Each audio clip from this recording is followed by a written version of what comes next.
You're listening to the Spend 10K a Day podcast, brought to you by the performance marketing experts at MuteSix. This is your source for cutting-edge insight into the world of online advertising, from the team with more Facebook case studies than any other agency on the planet. Here are your hosts, Susana Magaray and Steve Weiss.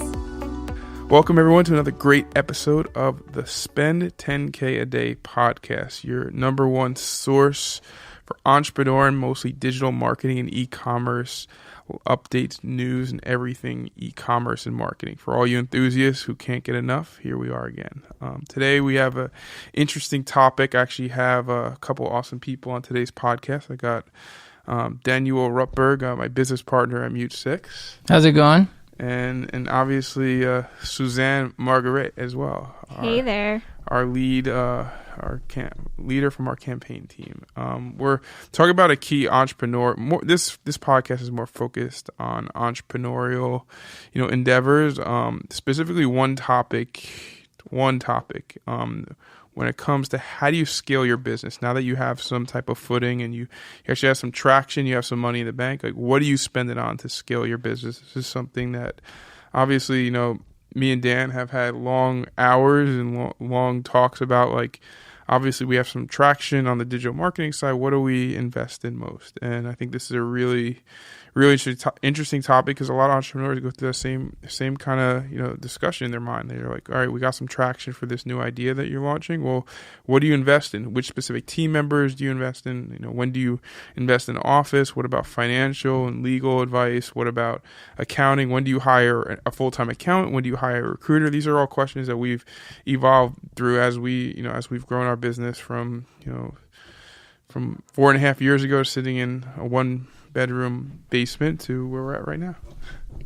That's really well put. On top of team, I think team is always going to be number one, right? Like, that's going to be the biggest expense for most companies, the team.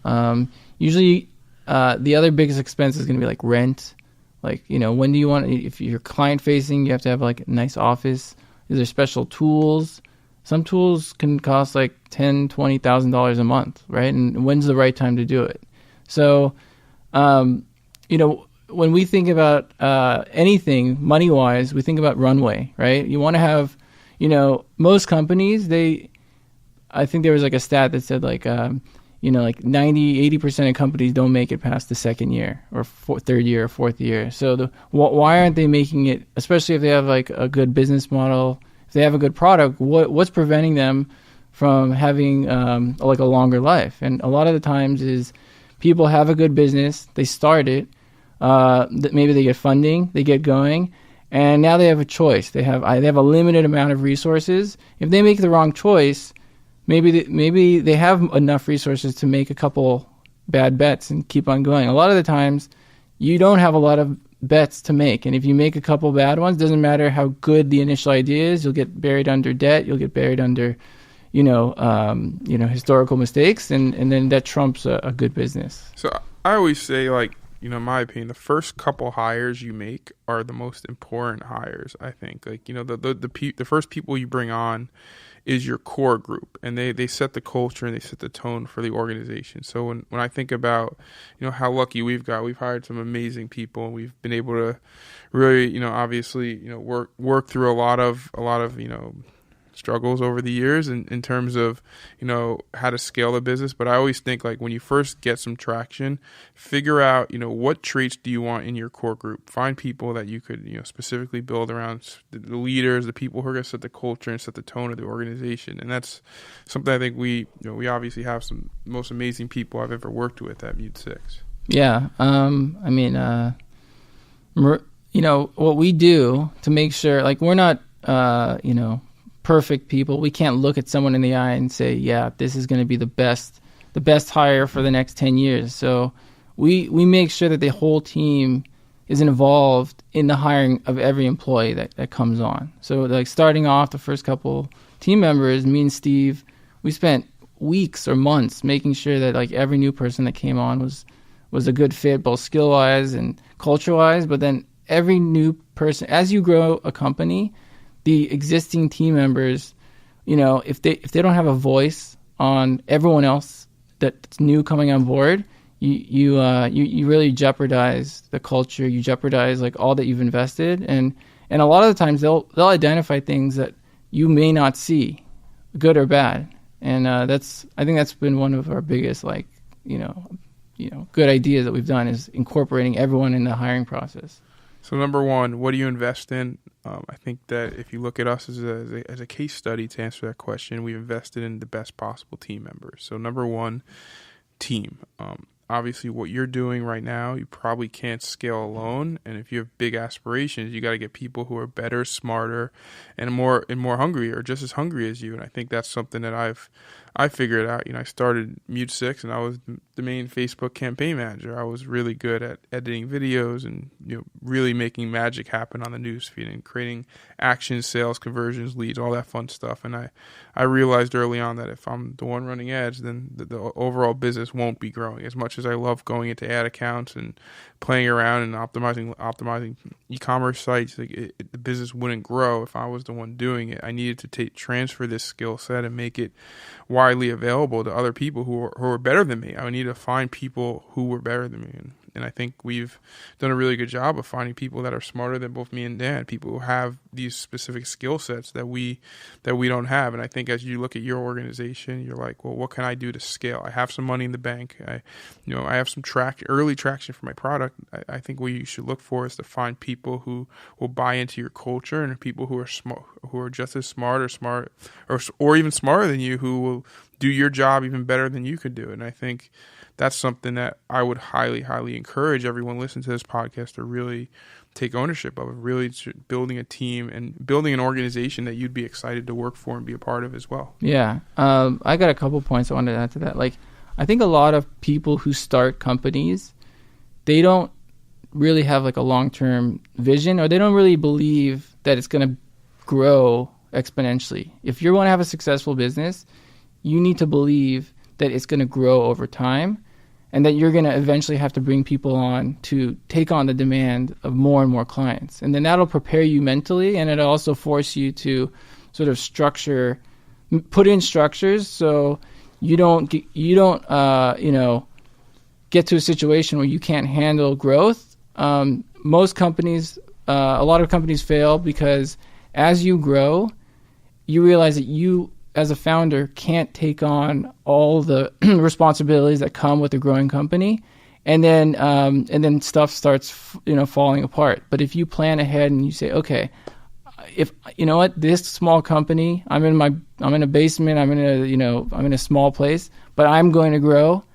What's the next 5 employees going to look like? What's the next 10 employees? And if you do that properly, you'll grow seamlessly. If you don't, every company, it almost changes. It's like a snake skin. Like you're sloughing off the old skin, and you're like a new entity every time you grow by revenue or clients, and from 5 to 10 to 25 to 50, however employees you have or however many clients, you're a different type of organization, and then the hurdles you have to address, or the things that are the most valuable for you to focus on. Like when you're first starting off and you're just all by yourself, focus on delivering amazing results, because you're the one who's providing those results. But you know what?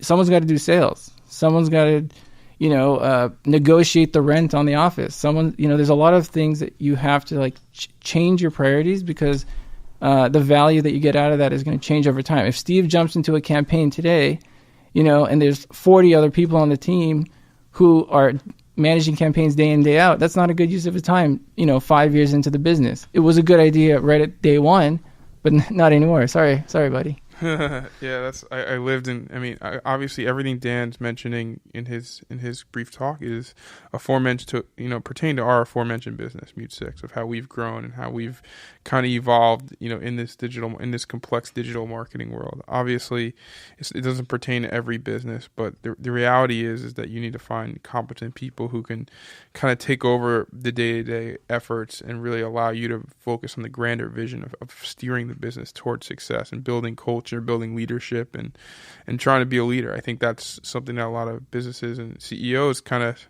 struggle with, is how do you balance both the day-to-day as well as the other side, which is leading the company, setting the tone and setting the vision. I think overall, like, number one, just to go back to the main topic of this podcast, what to spend your money on. I'd spend my money and my time on building the best team possible, in efforts to grow. The only way you're going to grow is with people. And I think I don't care what business you have.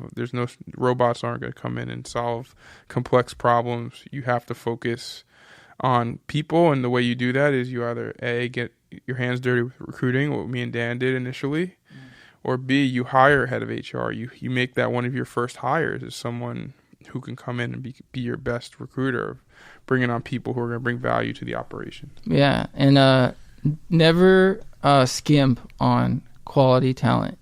If you don't think you can afford the top talent, well, like I said before, you need to imagine that this company is going to be bigger and better, and in the future, and you need to sell that vision to your team.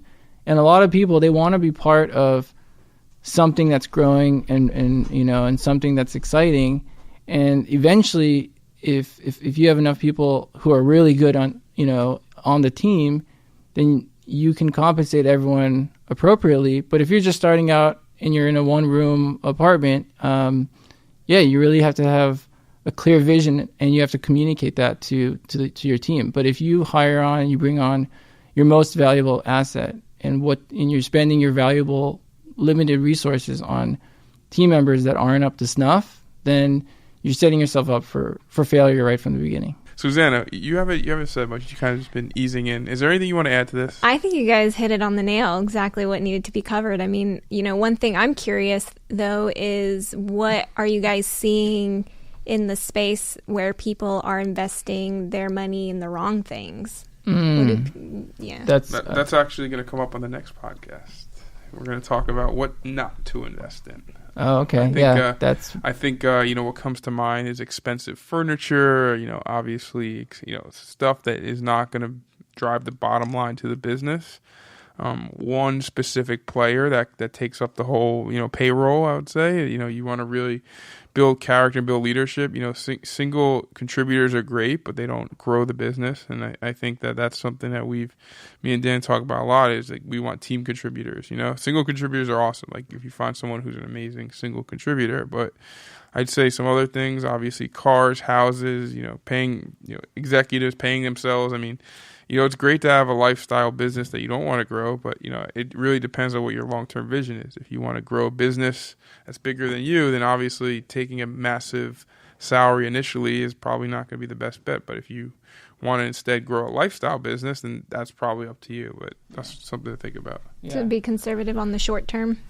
Be conservative on the short term. Invest in your team and everything else outside your team. Like the simple rule of thumb that we have is, keep things simple, right? So if you're going to invest in a person, if you're going to invest in a tool, if you're going to invest in rent, try and, before you make the investment, you can predict what the ROI is on that investment. Because at the end of the day, any business, if you're alive, you're getting out more than you're investing in. That's what keeps the lights on in any company. So if you're investing in people, invest in the best people. If you're going to, you want to, and everything else outside of the actual deliverables, you want to make sure that you set up amazing terms that give you the longest runway possible. If you're going to negotiate your rent in your office space, figure out ways to get that as low as possible for as long as possible. Credit card processing, negotiate that every 3 months. Just keep going back. Find out how to get that. That's just going to eat you alive, and there's no value to it. Like people who have really successful businesses who've made it over that initial hump, they looked at their P&L every month and they said, what are things I could push on it's not pushing on their team. Their team is their biggest value. Everything else, figure out how can I squeeze $1 out of that so I can actually put it more into my team, more into my product, and give me like a competitive advantage and make sure that all the money is working towards the goal of the company and not just paying some landlord or some credit card processor. All right, sounds good, Dan. Stay tuned to the next podcast. It's going to be talking more about this topic, a lot more entrepreneurial topics coming up, specifically around, what to look for in hiring a team, how to grow a marketing team. There's going to be a lot of unique topics that we have planned coming up. So thanks, everyone, and talk soon. Thanks, guys. And remember, if you enjoyed the podcast, go and leave us a review and hit us up at MuteSix.com for more content.